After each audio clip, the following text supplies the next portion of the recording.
كيف؟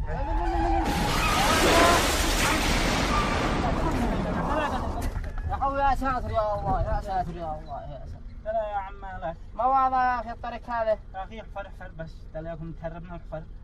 وقلت وقتنا هكذا. انا الصدق والله ما عاد خارجني. البالك سيارة كمان. البالك سيارة. يا اخي انا مكسور. والله ما عاد استر يا اخي وانا شاقي على ازرق لا انت مكسور. انا زي ذاك مشي دلع. والله لو تدي مليون مع هذا الخط. لو سمحت. انزل لو سمحت ما عاد قدرت والله. مكسور يا عم. خيرة الله هذا يقول لك انتم مثلا لعني يلعبوا لنا بس في العقوبة ولا المحول هذه ضحك علينا ضحكة.